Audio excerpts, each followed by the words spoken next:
రాష్ట్రాలకు అధిపతి అయినటువంటి రాజేశ్వర రెడ్డి ధనబలంతో కండబలంతో చేసే కార్యక్రమాలన్నీ చేసి డబ్బుతో రాజకీయం చేసే క్రమంలో ముందడుగు వేసి గత శాసన ఎన్నికల్లో డబ్బు ఎగదల్లి అధికారాన్ని చేకరించుకొని మళ్ళీ ఇదంతా పూర్తిగా కథలు 6 సంవత్సరాలు పూర్తిగా కథలే రాజీనామా చేసి మళ్ళీ జనగాం నుంచి శాసనసభకు అయ్యి ఏదో కావాలి అత్యాశతోటి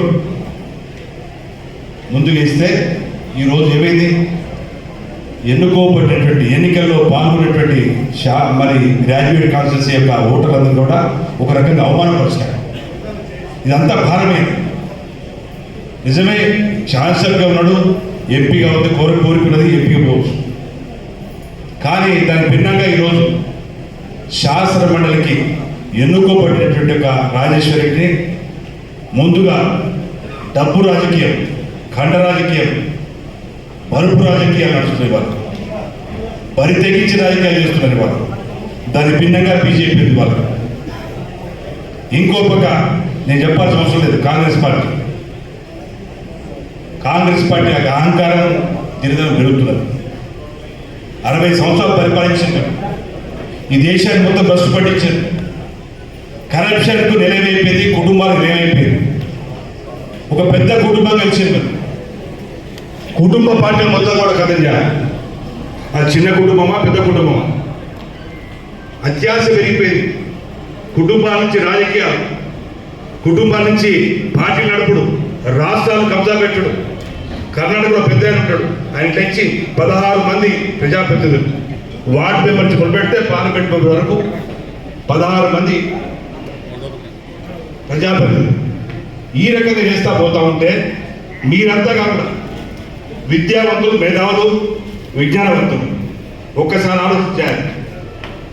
ఈ దేశం విడిపోతున్నది. ఈ రాజకీయ వ్యవస్థ ప్రచారం చేయాల్సిన అవసరం ఉంది. పట్టుమని 10 రోజుల్లో ఎన్నికల రిజల్ట్స్ రాబోతున్నాయి. మళ్ళీ తిరిగి ప్రధాని కాబోతున్నారు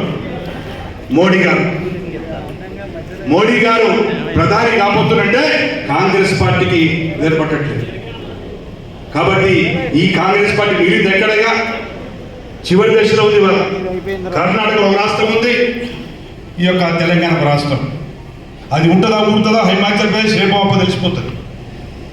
కాబట్టి ఈ యొక్క 2 రాష్ట్రాలతోటి డబ్బు రాజకీయము, కుల రాజకీయము, అదేవిధంగా కరప్షన్, వీటన్నిటి కూడా పెంచి పోషించి చిన్న పార్టీలకు, చిన్న పార్టీలకు, కుటుంబ పార్టీలకు ఓ తల్లి పార్టీగా కాంగ్రెస్ పార్టీ వివరించింది. కాబట్టి కాంగ్రెస్ పార్టీ ఈ యొక్క ప్రాంతం నుంచి తరిమే యొక్క అవకాశం మీకుంది. ఈ జిల్లాలో అన్ని సీట్లు వాళ్ళే కబ్జా పెట్టి అన్ని సీట్లుగా గెలిపించే వాళ్ళని పోయిన నిన్న వాళ్ళ ఓటర్లు పోతుంటే అనేక ఇబ్బందులు ఉన్నాయి. కాబట్టి ఆ యొక్క ప్రభుత్వం వాళ్ళు పీడమైంది అనుకున్నారు. ఏమైపోయింది, పేరు మించి మళ్ళీ పొయ్యబడ్డది.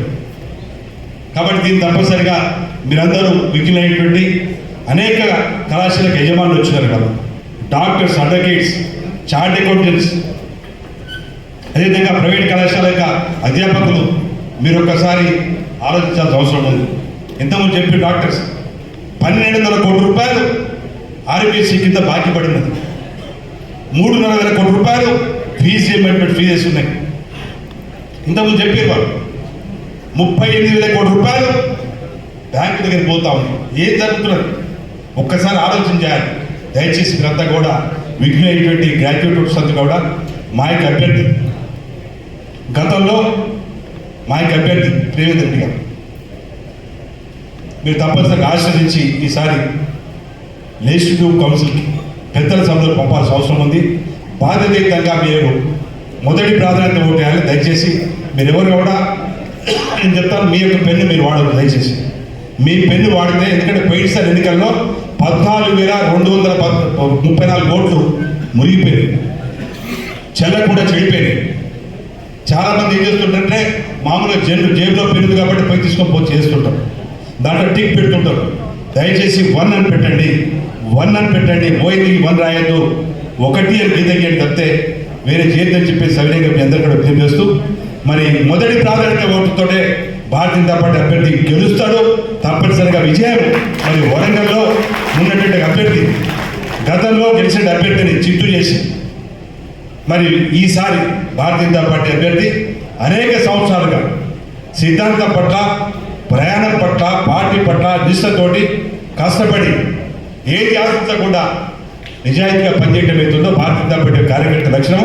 దాంట్లో మొదటి వ్యక్తిగా, రెండో వ్యక్తిగా, మూడో వ్యక్తిగా రేవంత్ రెడ్డి గారు ఉన్నారు. దయచేసి మీ అందరూ కూడా ఆస్వాదించి మరి శాసనసభ్యుడిని పంపాల్సిందిగా పేరు మీ అందరూ కూడా విజ్ఞప్తి చేస్తూ తెలుసుకుంటాను. భారత్ మాతాకి.